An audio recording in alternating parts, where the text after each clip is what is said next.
Hello students, आज जो हम टॉपिक डील करेंगे वो है डाइपोल। ठीक है, ये भी एक बहुत इंपॉर्टेंट टॉपिक है क्लास 12 के लिए, इलेक्ट्रोस्टैटिक्स में आता है। ठीक है, डाइपोल पहले इसका डेफिनेशन लिख लेते हैं। It is a system, it is a system in which two equal and opposite charges are separated by a small distance.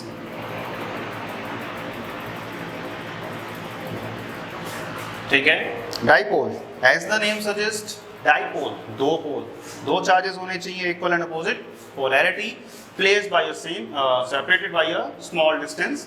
ठीक है, अब इस सिस्टम का ब्यूटी क्या है, what is the beauty behind this system is, overall अगर इस system की बात करेंगे तो two equal and opposite charges हैं। ठीक है, यानी अगर हम उस सिस्टम पर नेट चार्ज की बात करेंगे तो कोई नेट चार्ज नहीं होगा, प्लस क्यू माइनस क्यू दोनों ही नलिफाई कर देंगे, यानी उस सिस्टम पे कोई भी नेट चार्ज नहीं होगा। ठीक है, बट इस सिस्टम की वजह से किसी भी नियर पॉइंट पे इलेक्ट्रिक फील्ड की वैल्यू जरूर होगी। अभी तक हम लोग क्या समझते थे कि if there is no charge no field. ठीक है, बट इस सिस्टम में कोई चार्ज नेट चार्ज नहीं होगा, बट इसकी वजह से किसी भी एक नियर पॉइंट ऑफ ऑब्जर्वेशन पे इलेक्ट्रिक फील्ड की वैल्यू जरूर होगी। रीजन, क्योंकि यहाँ पे वो पॉजिटिव और नेगेटिव चार्जेस जो हैं वो एक ही पॉइंट पर लाई नहीं करते, उनके बीच में कुछ ना कुछ सेपरेशन होता है। They are separated by some small distance.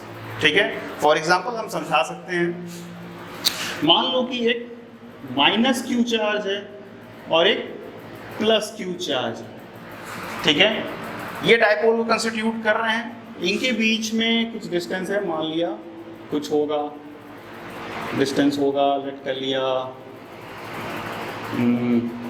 2a। ठीक है, यानी ये सिस्टम कैसा होगा हमारे लिए, डाइपोल। बट अगर इसकी वजह से हम किसी भी एक point of observation, near point of observation, बहुत ज़्यादा दूर की बात अभी हम नहीं कर रहे हैं, ठीक है, ये हमारा पॉइंट ऑफ ऑब्जर्वेशन है। ठीक है, तो इस पॉइंट ऑफ ऑब्जर्वेशन पे अगर हम फील्ड की बात करेंगे, देन इस पॉइंट ऑफ ऑब्जर्वेशन पे जो फील्ड कंस्टिट्यूट हो रहा होगा वो इस पॉजिटिव चार्ज की वजह से भी हो रहा होगा, एज वेल एज इस नेगेटिव चार्ज की वजह से भी हो रहा होगा। और क्योंकि ये वाला पॉजिटिव चार्ज जो है वो इस पॉइंट ऑफ ऑब्जर्वेशन से थोड़ा पास है और ये वाला थोड़ा सा दूर है, यानी डिस्टेंस सेम नहीं है पॉइंट ऑफ ऑब्जर्वेशन से, तो इसकी वजह से जो यहाँ पे फील्ड बन रहा होगा वो अवे बन रहा होगा, बट उसका मैग्नीट्यूड क्या होगा, थोड़ा सा ज़्यादा, एज कम्पेयर टू किसके, इस नेगेटिव चार्ज ने जो यहाँ पे फील्ड प्रोड्यूस किया होगा। इस नेगेटिव चार्ज ने यहाँ पे फील्ड प्रोड्यूस किया होगा वो क्या होगा, टुवर्ड्स होगा, और उसका मैग्नीट्यूड, क्योंकि डिस्टेंस बहुत ज़्यादा है, डिस्टेंस बहुत ज़्यादा नहीं है, sorry, distance point of observation से इस नेगेटिव चार्ज का क्या है, बहुत, सॉरी, डिस्टेंस जो है इस नेगेटिव चार्ज का इस पॉइंट ऑफ ऑब्जर्वेशन से ज़्यादा है as compare to the this distance. ठीक है, तो इसकी वजह से जो फील्ड प्रोड्यूस हो रहा होगा at the point of observation वो छोटा होगा as compare to the field produce by that positive charge at the point of observation, which is ये, विच इज इट, ये क्या होगा, E पॉजिटिव, और ये होगा क्या, E नेगेटिव। तो अगर पॉइंट P पर हम नेट फील्ड की या रिजल्टेंट फील्ड की बात करेंगे, then that will be E positive minus E negative, क्योंकि इन मैग्नीट्यूड ये ज़्यादा है और ये मैग्नीट्यूड में क्या है, छोटा है। देन पॉइंट P पर जो नेट फील्ड बनेगा वो क्या होगा, E नेट, और ये एक्चुअली होगा क्या, E positive minus E negative. Okay, तो ध्यान से देखो, इस सिस्टम पे कोई नेट चार्ज नहीं, बट इसकी वजह से पॉइंट P पर एक फील्ड है। ठीक है, छोटा ही होगा बट होगा। ठीक है, और मॉलिक्यूलर और एटॉमिक लेवल पे ये फील्ड भी बहुत सिग्निफिकेंट होता है। ठीक है, इसलिए इसको डिस्कस किया जा रहा है। ठीक है, तो पॉइंट P पर हमारे पास एक नेट फील्ड होगा। सपोज करो कि अगर ये पॉजिटिव और नेगेटिव चार्ज एक ही पॉइंट पर लाई करते हैं, एक ही पॉइंट पर लाई कर रहे होते, तो दोनों का ही इस पॉइंट ऑफ ऑब्जर्वेशन से डिस्टेंस क्या होता, सेम होता। तो ये दोनों फील्ड क्या होते, इक्वल एंड अपोजिट होते equal in magnitude but opposite in direction, then they will cancels out each others effect. तो उस केस में फील्ड की value net field at point P की वैल्यू क्या होती है? 0। But since these two charges are separated by small distance, तो इस स्मॉल डिस्टेंस की वजह से यहाँ पे एक फील्ड बन रहा है, छोटा ही है बट एक फील्ड बन रहा है। ओवरऑल इस सिस्टम पे कोई नेट चार्ज नहीं है, बट इसकी वजह से किसी भी नियर पॉइंट ऑफ ऑब्जर्वेशन पे क्या होगा? एक फील्ड होगा। ओके, बट अगर हम इस पॉइंट ऑफ ऑब्जर्वेशन को इस डायपोल से बहुत दूर ले गए, if the distance between the point of observation and the dipole is much larger than its own length या ओन साइज, इस साइज से बहुत छोटा है, अगर हम बोलें if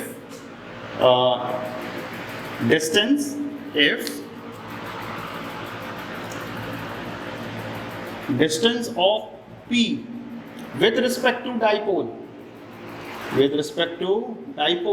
अगर वो बहुत ज़्यादा है as compared to the separation between two charges in dipole, separation between the two charges of dipole, यानी हम ये फार ऑफ पॉइंट की बात कर रहे हैं, ठीक है, डाइपोल से जो काफी लार्ज डिस्टेंस पर है, ठीक है। तो उस कंडीशन में क्या इस डिस्टेंस के कंपैरिजन में इसको इग्नोर किया जा सकता है? अगर इसको इग्नोर किया जा सकता है और सेपरेशन ही वो फैक्टर था जिसकी वजह से पॉइंट P पर फील्ड क्रिएट हो रहा था, और अगर हम सेपरेशन को ही इग्नोर कर रहे हैं, देन उस पर्टिकुलर केस में ये फील्ड से एक दूसरे को क्या कर देंगे? कैंसल आउट कर देंगे, and then we can easily see that for a large distance of point of observation with respect to the dipole, या for far off points, काफी दूर वाले पॉइंट्स के लिए इस डाइपोल का कोई फील्ड नहीं होगा, ठीक है। तो अगर डाइपोल की वजह से फील्ड होता है तो काफी शॉर्ट डिस्टेंस के लिए ही होता है, नियर पॉइंट ऑफ ऑब्जर्वेशन के लिए ही होता है, लार्ज डिस्टेंस के लिए नहीं होता, ठीक है। काफी रैपिडली चेंज होता है, 1/r³ के ऑर्डर से डिक्रीज होता है, ठीक है। जो डिक्रीमेंट होता है वो होता है 1/r³ के ऑर्डर का। अभी इसको हम डिराइव करके आगे देखेंगे कि ये सडन डिक्रीमेंट जो होता है in electric field near to far of point, ठीक है, नियर टू लार्ज डिस्टेंस आने पे ये जो डिक्रीमेंट होता है वो किस रेट से होता है? 1/r³ के रेट से होता है, और काफी साफ डिक्रीमेंट होता है, ठीक है। तो किसी भी डाइपोल की वजह से फील्ड होता है, बट नियर पॉइंट के लिए ही होता है, किसी भी फार ऑफ पॉइंट के लिए नहीं होता, किसी भी लार्ज डिस्टेंस पर अवेलेबल किसी भी पॉइंट के लिए नहीं होता, ठीक है। अब हमें ये मालूम है किसी भी डाइपोल की वजह से किसी भी नियर पॉइंट पे इलेक्ट्रिक फील्ड की वैल्यू होती है, तो कोई भी डाइपोल कितना फील्ड प्रोड्यूस कर रहा है उसको मेजर करने के लिए एक टर्म यूज किया जाता है, स्ट्रेंथ ऑफ डाइपोल, ठीक है। इसको यूज किया जाता है स्ट्रेंथ ऑफ डाइपोल, और स्ट्रेंथ ऑफ डाइपोल को मेजर किया जाता है with the help of dipole moment. अब हम बात करेंगे dipole moment.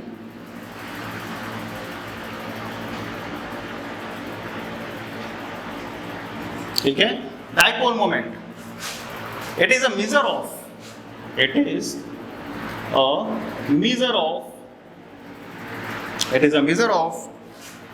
strength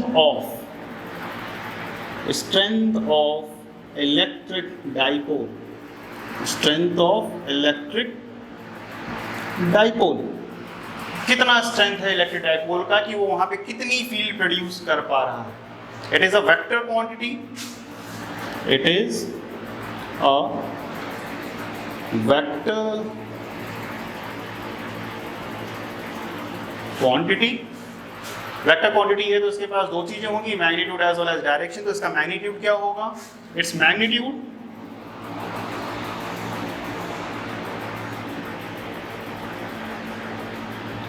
is the product of magnitude of either charge, either positive or negative, दोनों ही मैग्नीट्यूड्स क्या हैं? सेम है। Its magnitude is a product of magnitude of either charge and separation between them, separation between either charges, separation between them, या separation between two charges, the two charges, ठीक है। It is represented by P, it is represented by P vector, ठीक है। इसका direction क्या होगा? Its direction will be from negative charge to positive charge. आप समझते हैं, मान लो कि मेरे पास एक डाइपोल है, ये नेगेटिव चार्ज है, ये पॉजिटिव चार्ज है, और इनके बीच में सेपरेशन मान लिया 2a है। 2a सिमेट्रिसिटी की वजह से लिया जाता है, अभी हम बताते हैं क्यों 2a लिया गया है, ठीक है। तो ये एक डाइपोल है, इस डाइपोल का जो मोमेंट होगा वो क्या होगा, its magnitude. Its magnitude is the product of magnitude of either charge, चाहे इस चार्ज को ले लो चाहे इस चार्ज को ले लो, उसके मैग्नीट्यूड की बात कर रहे हैं। And the separation between these two charges, separation between these two charges कितना है, 2a। यानी डाइपोल मोमेंट का जो मैग्नीट्यूड होगा वो होगा q इंटू 2a। इसका डायरेक्शन क्या होगा, फ्रॉम नेगेटिव टू पॉजिटिव। इसका डायरेक्शन क्या होगा, फ्रॉम नेगेटिव टू पॉजिटिव, यानी डायरेक्शन होगा -q2 + q। या इसे ऐसे भी लिखा जा सकता है that p vector is equals to mod of q into 2a vector, ठीक है। वेयर हमें यहाँ पे मेंशन करना पड़ेगा that this distance is to be measured from negative charge to positive charge. This distance is to be measured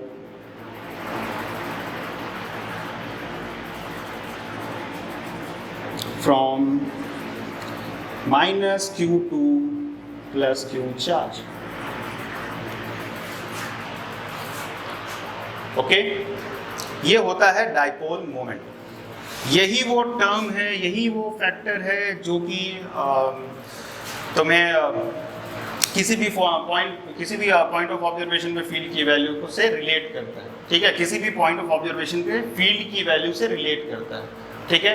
जितना ज़्यादा P होगा उतना ही ज़्यादा इलेक्ट्रिक फील्ड होगा। अभी हम लोग एक्सियल और इक्वेटोरियल पॉइंट पे किसी भी डाइपोल की वजह से फील्ड की वैल्यू निकालेंगे, then we can easily see that the electric field is directly proportional to the P vector.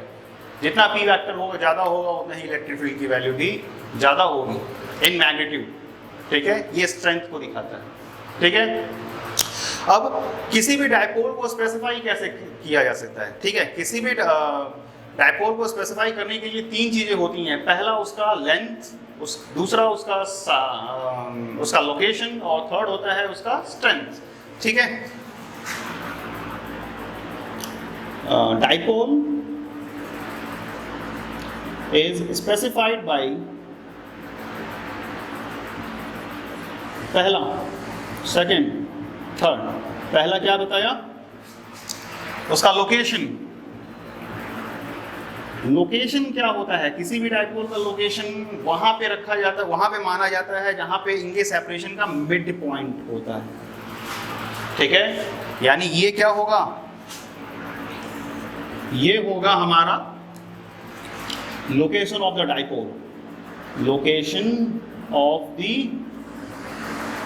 Dipole. यानी जितने भी डिस्टेंस मेजर करने हैं of a point of observation with respect to the dipole वो यहीं से किए जाएंगे। It will be our location, it will be the location of dipole, it will be the location of our dipole या our system, ठीक है।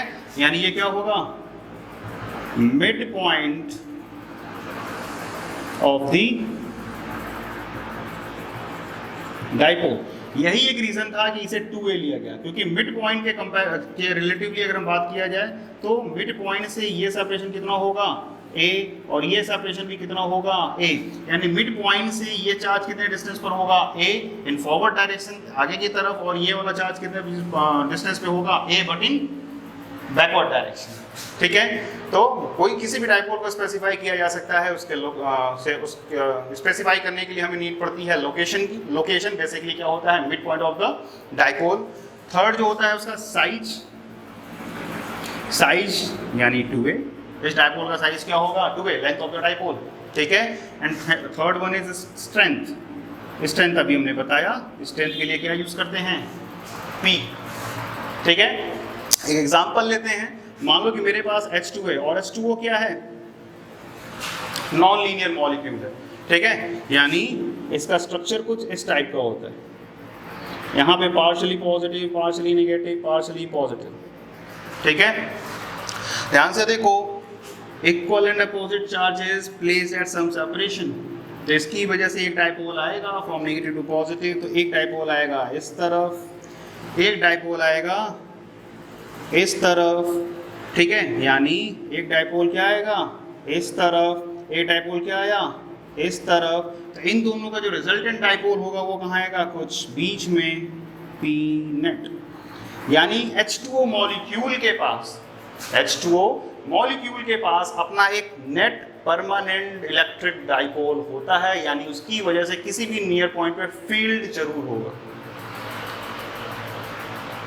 ठीक है। हम इन सब चीजों की बात नहीं करते अगर ये लीनियर स्ट्रक्चर होता, अगर ये लीनियर स्ट्रक्चर होता तो एक डाइपोल इधर बनता, एक डाइपोल इधर बनता, both are equal in opposite in magnitude, equal in magnitude but opposite in direction, then ये एक दूसरे को कैंसिल आउट करते, देन इस केस में इसके ऊपर कोई डाइपोल नहीं होता। बट H2O का स्ट्रक्चर लीनियर नहीं होता, वो नॉन लीनियर होता है, दैट्स वाई उसके पास एक अपना परमानेंट इलेक्ट्रिक डाइपोल होता है, जिसकी वजह से वो किसी भी नियर पॉइंट पे इलेक्ट्रिक फील्ड की वैल्यू को रखता है, ठीक है।